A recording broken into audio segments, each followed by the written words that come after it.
The company that I represent here is called 3D Discovered. We are kind of a intermediary between what they do and where stuff is being made, which is what you see over here. And you're going to talk to, or the people from Honeybee 3D are going to talk a little bit about the making. So we have sort of the designing, and then we have the making. But you know, how do you take stuff that's designed, and how do you actually get it to somebody who wants to use it in their manufacturing or in their home or whatever they want to use the product for? And that's where we come in. So we are, if you will, a marketplace for 3D designable objects.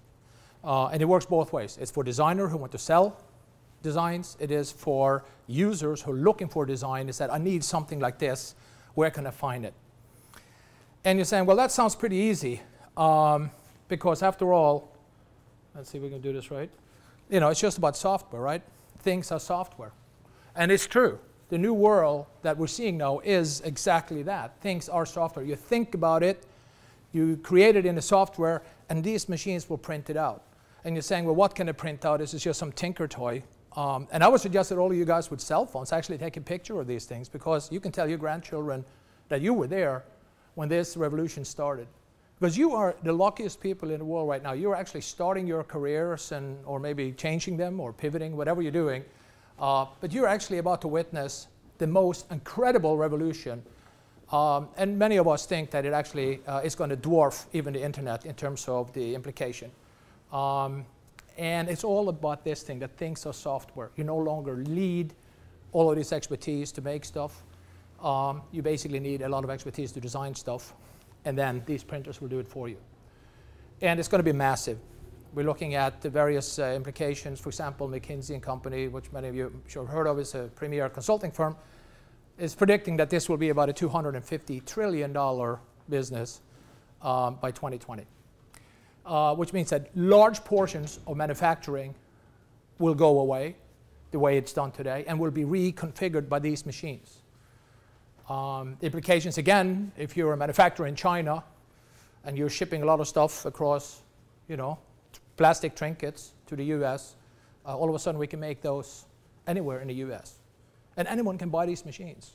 You can raise some funds, buy a machine, and you now are a manufacturer of aircraft parts for Boeing, or, you know, parts for a jet engine for GE.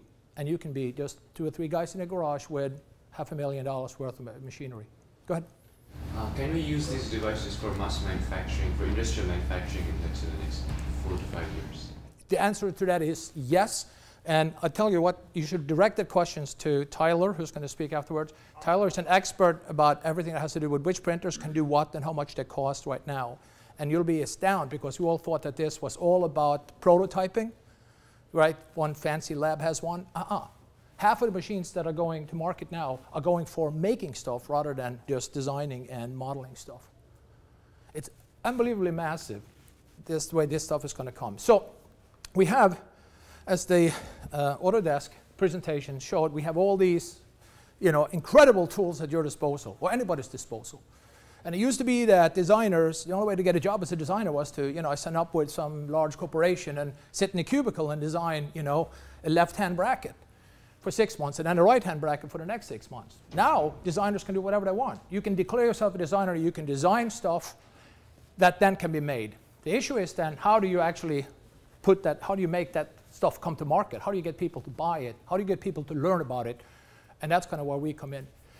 But the ramifications are enormous. You know, there's all these rules about sort of how it's going to change things. But just think about little things like, you know, the fact that you have one printer that can make anything. You can make parts for a car, for an airplane, or a saucer for, you know, a China set.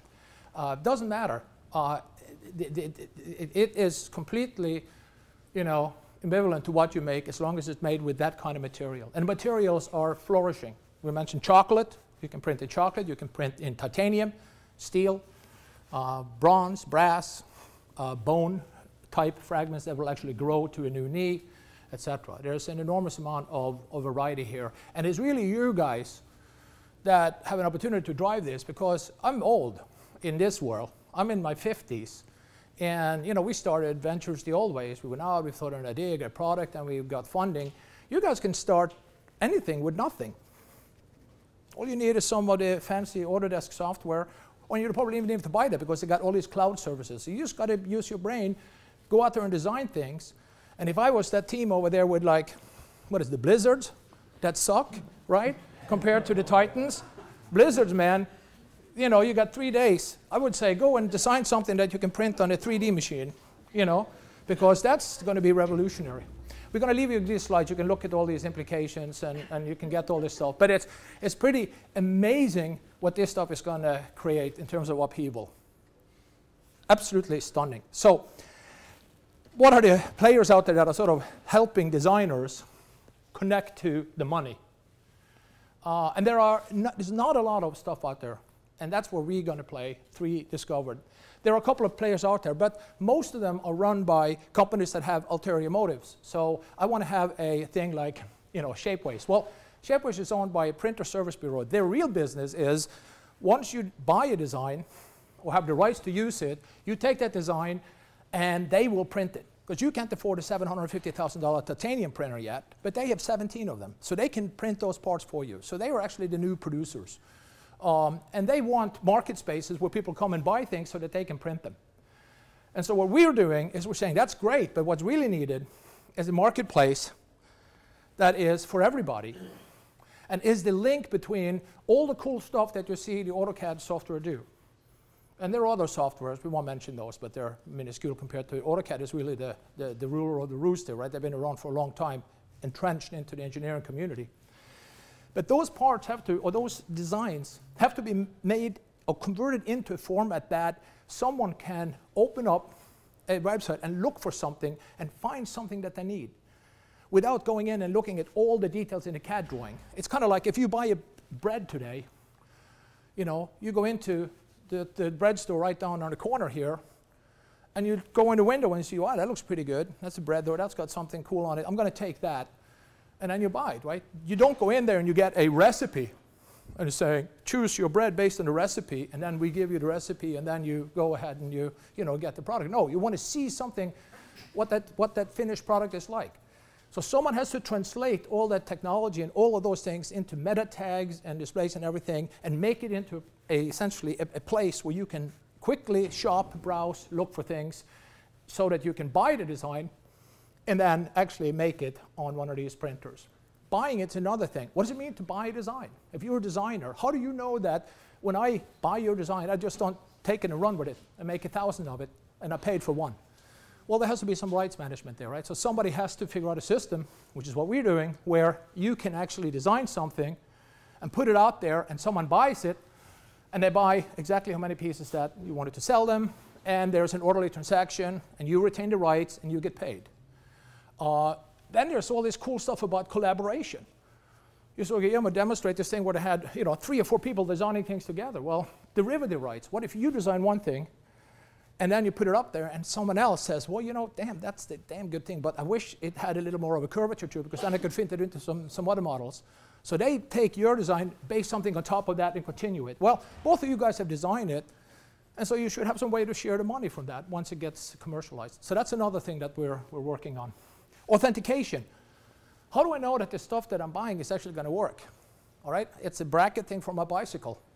I'm going to head down the hills up in Big Bear, and all of a sudden that thing breaks, you know, and I break my collarbone. Who do I sue, or whose fault is that? Is it the maker, or is it the designer? Well, there's got to be some clear lines there, and so that's one of the things that we're also working on. And then, of course, it's the whole notion of pricing. What's a fair price for a design? Well, the funny thing is that you can try all kinds of pricing models, and this is where I think, for example, iTunes sort of decide, okay, it's $1 a song, that's it. And clearly that's one very, radical model. We think that there's probably a much more complex model here, which is called the market will decide. And so you need to have some way to figure out how the market actually puts prices on things. And that's also part of this. So it's kind of the engine that connects the designs to the makers and the buyers of the actual objects, and that's what we do. So that's a part of the ecosystem that we're developing, so that you guys can go out there and make millions designing cool stuff in Autodesk.